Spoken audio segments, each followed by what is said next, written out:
Nuh alayhissalom va qavmi kemadan tushgach, yer yuzining turli joylariga yoyilib, o'zlaridan ko'payib bordi. Ular yana shaharlar qurib, ularni obod qildilar. Dehqonchilik qilib, obod va farovon yashay boshladilar.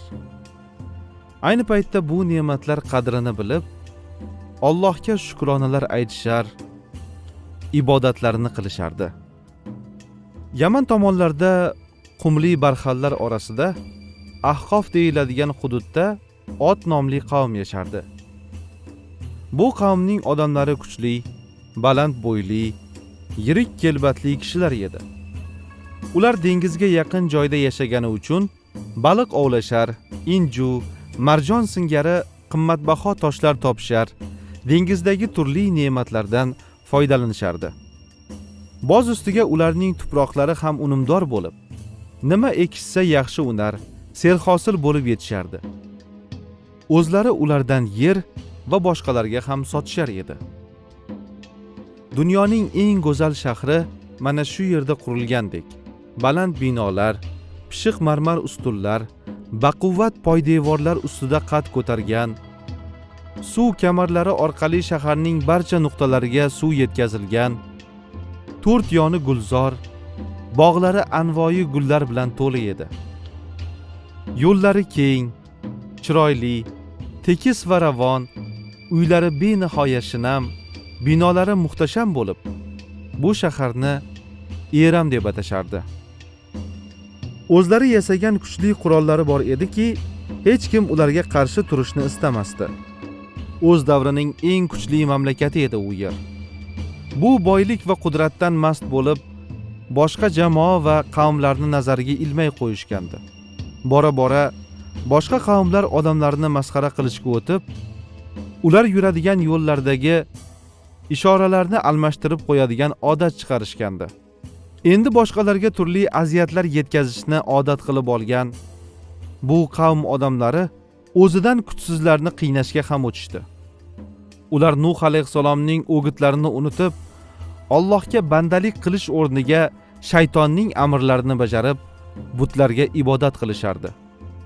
Alloh taolo ularni bu holatdan qutqarish va o'zining amrlarini eslatish uchun Hud alayhissalomni ularga payg'ambar qilib yubordi. Ot qavmiga o'zlarining birodari Hudni elchi qilib yubordik. U: "Ey qavmim, Allohga ibodat qilinglar. Sizlarga undan o'zga iloh yo'q. Taqvo qilmaysizlarmi?" dedi.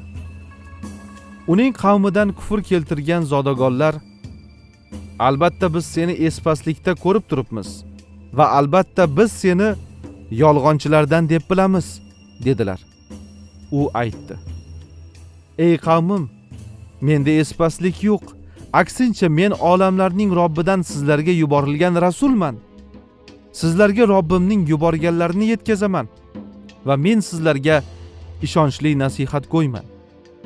Hud alayhissalom ham qavmini butlarga sig'inishdan qaytarib, Allohga bandalik qilishga chaqirdi. Qavmi esa uni aqldan ozganlikda ayblab, so'zlarini tinglamadi. Hud alayhissalom qavmiga shunday dedi: "Qo'rqmaysizlarmi?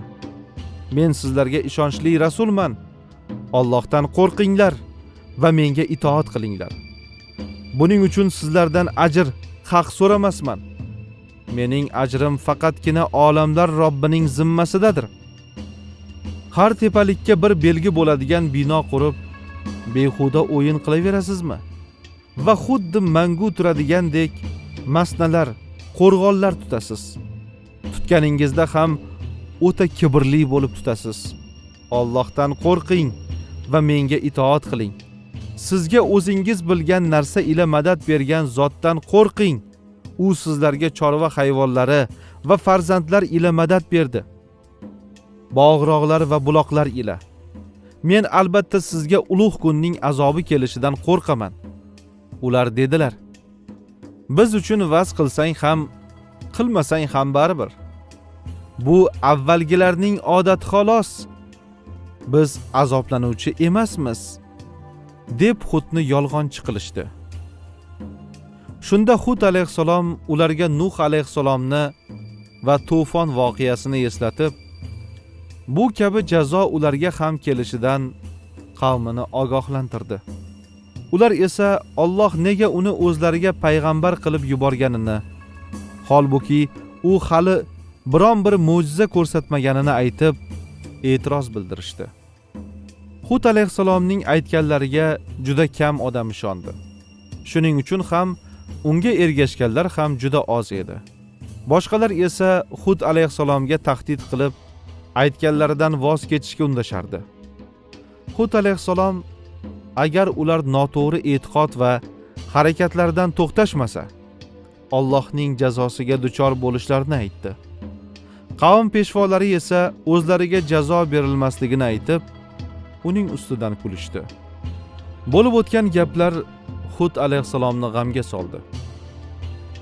Juda qisqa vaqt ichida boylar yurti bo'lgan Eramda qurg'oqchilik, qahatchilik yuz ko'rsatdi. Ekinlar quridi, quduqlar suvi tortildi, irmoqlarning suvi oqmas bo'ldi. Suvsizlikdan hayvonlar o'la boshladi. Eramliklar suv so'rab butlarga yolvora boshlashdi. Hud alayhissalom ularga bunday qilishlari noto'g'ri ekanini, neki bo'lsa Allohdan so'rash kerakligini tushuntirdi, harakat qildi. Ammo qalblar qotib qolgan, quloqlar bitib qolgandi. Odamlar Hud alayhissalomning gaplarini tinglamasdi. Hud alayhissalom jazo vaqti yaqin ekanini bilgan edi. Bir kuni havo to'satdan o'zgardi. Odamlar osmonga qarashdi. Nihoyat oylarcha kutilgan yomg'ir kelayotgandi. Hamma sevinchdan qichqirar, bir-birini qutlashardi. Biroq esayotgan shamol kuchayib borar, yomg'ir bo'ronga aylangandi. Odamlar endi biron pana yer qidirib qolishgan, qocha boshlagandi. Sodir bo'layotgan narsa ofatning o'zi edi. Chunki endi shamolning shiddatidan Eramning mustahkam imoratlari ham bir-bir qulay boshlagandi. Bog'lar, ko'priklar, yo'llar dovulda yo'q bo'lib borardi.